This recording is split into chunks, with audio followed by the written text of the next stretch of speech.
what's really happening for us here. And I say for us, Ben, because there's a lot of people that consider this to be a crisis that's happening to us. From your medical perspective, what's your take on where we actually are? Could you give a State of the Union today, May 22nd, 2020? A lot of twos in there. What's your medical perspective on this? What's really happening with us with COVID-19 right now? In a nutshell, it's a sign that we're a very sick population, and that we've been relying too long on exterior things to try to make our own health better versus taking action on our own independent ways to support our own health. The population has been reliant and lied to for too long, that if you suppress this or you suppress that, your symptoms will go away and you can lead a happy life. Where we're seeing that's backfiring. A dead, non-living, not dead, but a non-living thing like a virus is taking us down, and it's nonsense. When I say suppressing, I mean antacids, antidepressants, anxiolytics, antibiotics. Everything is anti, and it's let's kill the virus. Let's kill this, let's kill that, let's fight Parkinson's. F cancer.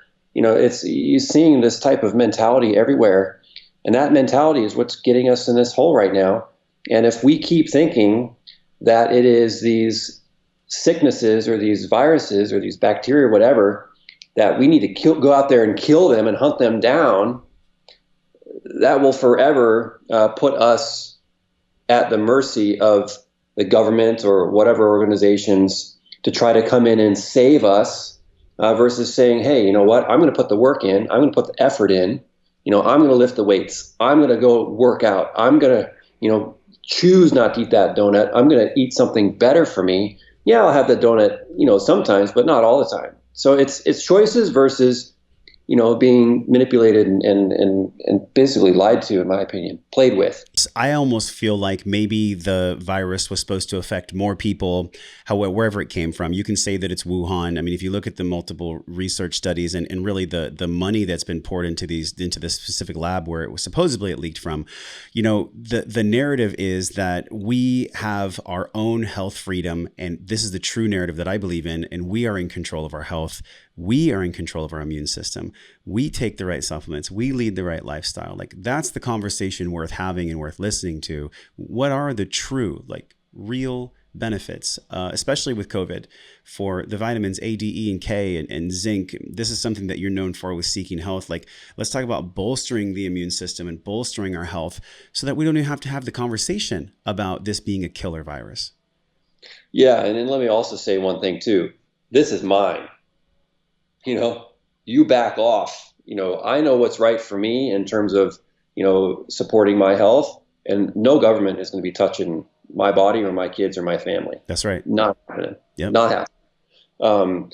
So, in terms of, in terms of the coronavirus too, the research has been, I discussed this with Dr. Paul Staldino on Carnivore MD on his podcast last week, where he talked about a research paper that looked at the levels of oxidative stress, meaning or free radicals or inflammation damage, compared to how much glutathione is present. And it's very simple.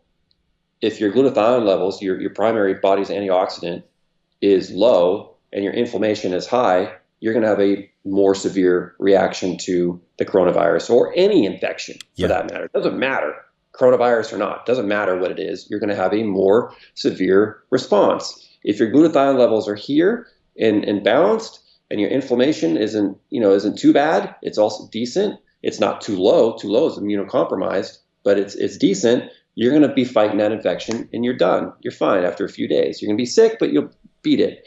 So with the vitamin A, D, C, these are things which support the immune system, and the immune system is basically our soldiers. It has jobs to do. And a lot of people, when I start talking genetics, they turn off. Like, genetics, I don't understand genetics. Yeah. Well, you understand jobs, and you understand, roles, and you have roles that you do every day as a parent, or as an individual, or as an employee, or as a citizen. You have certain things that you do every day, and your genes are doing the same thing. So by supporting with vitamin A, that's supporting certain genes which support the immune function. and vitamin C and vitamin D do the same thing. So they're supporting your immune system to not only function, but also be maintained in terms of not going overboard. And glutathione is another really, really important compound, and so is melatonin for keeping the immune system in check. Because anytime you have a fire in your immune system, anytime there's a fight that's going on with a virus or a pathogen of any type, your immune system goes off and attacks it.